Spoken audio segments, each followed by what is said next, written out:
कहानी की शुरुआत होती है इचिकावा हाई स्कूल से।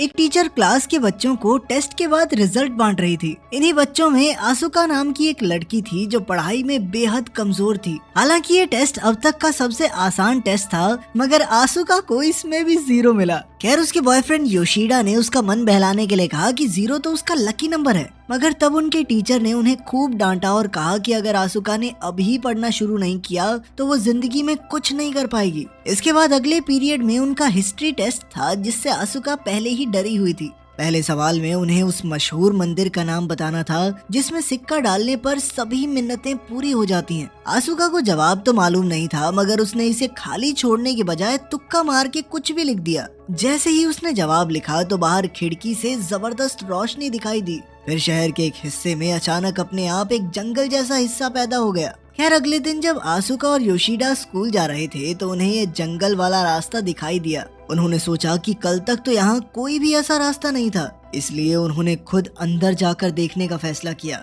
कुछ देर चलने के बाद उन्हें एक मंदिर मिला जिस पर इस जगह का नाम लिखा था, पर वो ये नाम पढ़ ही नहीं पा रहे थे। खैर, आसुका ने बिना सोचे समझे उसमें एक सिक्का फेंक कर मन्नत मांगी कि मेरे हर टेस्ट में 100 नंबर आए। इसके बाद वो दोनों आराम से स्कूल लौट आए। जब आसुका को पिछले टेस्ट का रिजल्ट मिला तो उसने देखा कि उसके 100 में से 5 नंबर आए थे। तब वो सोचने लगी कि मन्नत मांगने का कोई फायदा नहीं हुआ। खैर, बाद में उनका वर्ल्ड पॉलिटिक्स का टेस्ट हुआ। पहले सवाल में उन्हें जापान के प्रधानमंत्री का नाम बताना था। आसुका को बिल्कुल भी आइडिया नहीं था कि प्रधानमंत्री है कौन, इसीलिए उसने यूं ही अपने बॉयफ्रेंड योशिडा का नाम लिख दिया। इसके आगे भी उसे किसी सवाल का जवाब नहीं आता था, इसीलिए वो चुपचाप सो ही गई।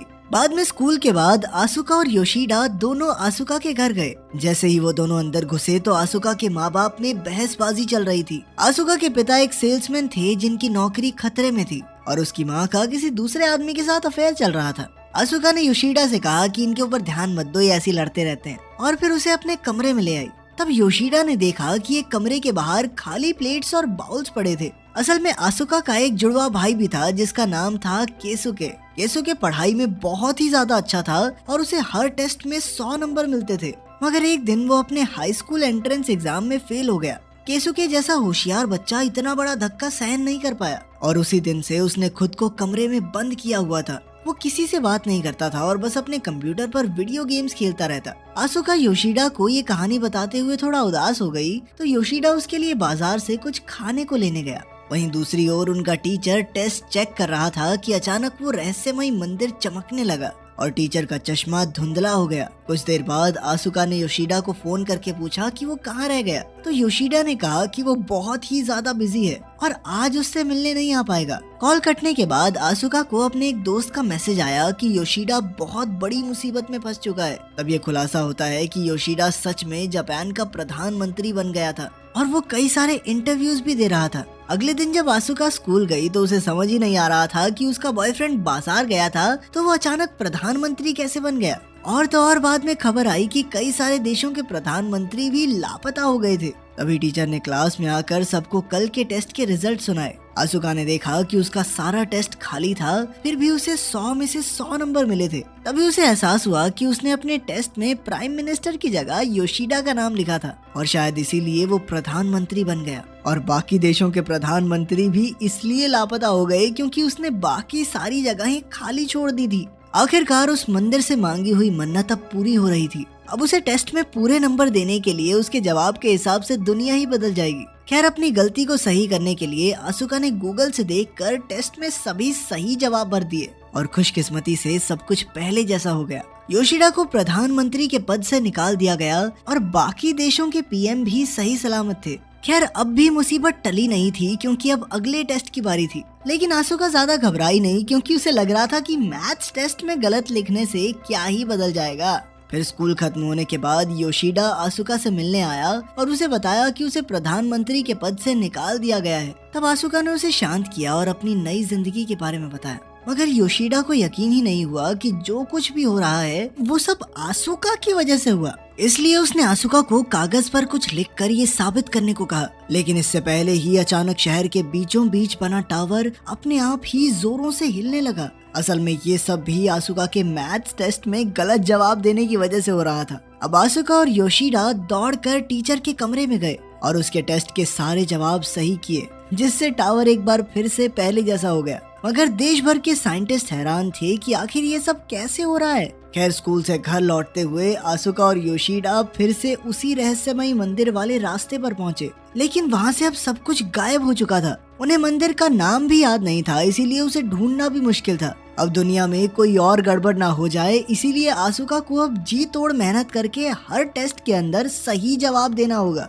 आसुका ने खूब मेहनत करने की ठानी और उसने सोचा कि रात भर पढ़ूंगी बैठ के। मगर कुछ ही मिनटों में उसे नींद आ गई और वो घोड़े बेचकर सो गई। इसके बाद हम देखते हैं कि आसुका और योशिडा टीचर के कमरे के बाहर अपना टेस्ट पेपर चेक होने का इंतजार कर रहे थे। पहले की तरह इस बार भी आसुका को 100 में से 100 नंबर मिले और वो दुआ करने लगी कि इस बार दुनिया में कोई गड़बड़ ना हो जाए। खैर, जब वो घर लौटी तो उसने देखा कि उसके पिता बेहद खुश थे, क्योंकि उन्होंने अपनी जिंदगी की सबसे बड़ी सेल की थी। असल में आसुका ने टेस्ट में लिख दिया था कि दुनिया का सबसे कीमती पदार्थ आरओ का पानी है। इसी वजह से बहुत सारे लोगों ने आरओ खरीदने शुरू कर दिए, जिससे उसके पिता को काफी मुनाफा हुआ। अपने पिता को खुश देखकर आसुका भी खुश थी और उसने सोचा कि सब कुछ ऐसे ही चलने देते हैं। लेकिन बाद में उसने टीवी पर देखा कि दुनिया भर में पानी के लिए भयंकर लड़ाई होने लगी है। अब चीजें हाथ से बाहर हो गई थी, इसलिए आसुका ने तुरंत ही अपनी टेस्ट शीट में जवाब बदल दिया और सब कुछ पहले जैसा हो गया।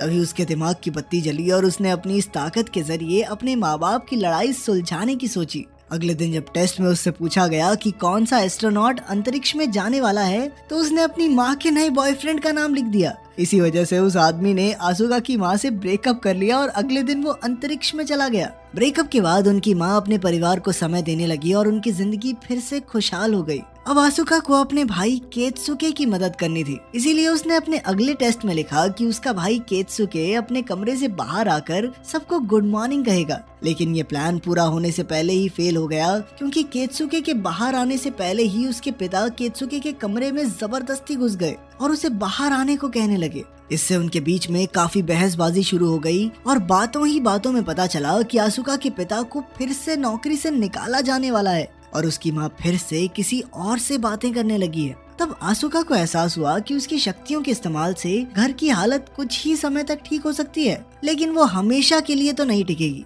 तब उसने खुद अपने भाई से बात करके उसकी मदद करने की सोची, मगर वो कोई जवाब नहीं दे रहा था। इसलिए आसुका उसके कमरे के बाहर बैठकर जोर जोर से टेस्ट की तैयारी करने लगी। केसुके बेहद होशियार था और जब भी आसुका कोई गलती करती तो अंदर से तो उसके आता था कि इसको ठीक कर दूं, पर फिर भी उसने कई दिनों तक कुछ नहीं कहा। और फिर एक दिन जब आसुका ने बड़ी ही आसान सी मैथ्स प्रॉब्लम भी छोड़ दी, तो आखिरकार केसुके बोल उठा और उसने आसुका को वो मैथ्स प्रॉब्लम सॉल्व करनी सिखाई। अब केसुके चाहे बंद दरवाजे से ही लेकिन बात तो करता था और उसकी मदद से आसुका भी दिल लगाकर पढ़ने लगी। फिर कुछ ही दिनों में उनके पिता ने खुद सेल्समैन की किताबें पढ़ना शुरू किया और अपने काम को और बेहतर करने की कोशिश की। इधर उसकी माँ ने भी अपने सभी बॉयफ्रेंड्स के नंबर डिलीट कर दिए और अपने परिवार पर ध्यान देने का फैसला किया। खैर, एक हफ्ते बाद आसुका बिना किसी मदद के टेस्ट में 100 में से 100 नंबर ले आई। वो दौड़कर ये खुशखबरी केसुके को सुनाने गई, पर उसने तब भी दरवाजा नहीं खोला।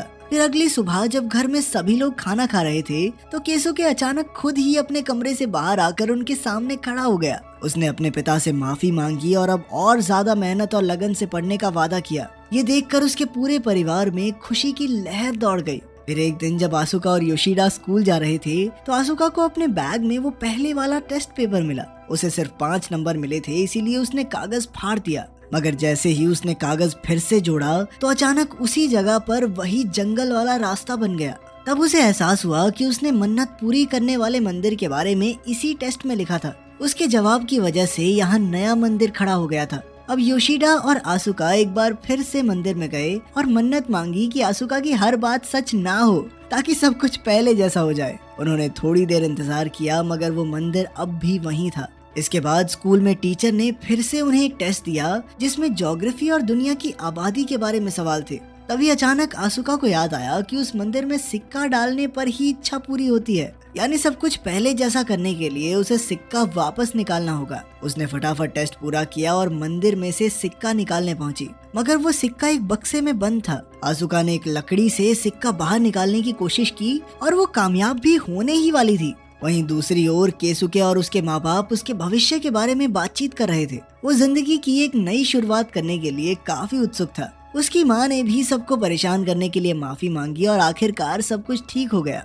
उधर आसुका का टीचर उसका टेस्ट पेपर चेक कर रहा था और उसे हमेशा की तरह 100 नंबर मिले। लेकिन फिर उसी वक्त आसुका ने अचानक सिक्का फिर से गिरा दिया और सिक्के में से अद्भुत रोशनी निकली। कुछ ही पलों में हम देखते हैं कि मंदिर के बाहर कोई नहीं था, बल्कि पूरा शहर, देश, यहाँ तक कि पूरी दुनिया खाली हो चुकी थी, मानो सभी इंसान एक ही झटके में गायब हो गए हों। अंत में हम देखते हैं कि आसुका के टेस्ट में आखिरी सवाल था कि दुनिया की आबादी कितनी है। आसुका ने वो जगह खाली छोड़ दी जिस वजह से पूरी दुनिया के इंसान गायब ही हो गए। अगर आपको ये ताकत मिल जाए तो आप टेस्ट में क्या लिखेंगे, वो बात कमेंट्स में लिख के हमें बताओ। बाकी मिलते हैं अगली वीडियो में।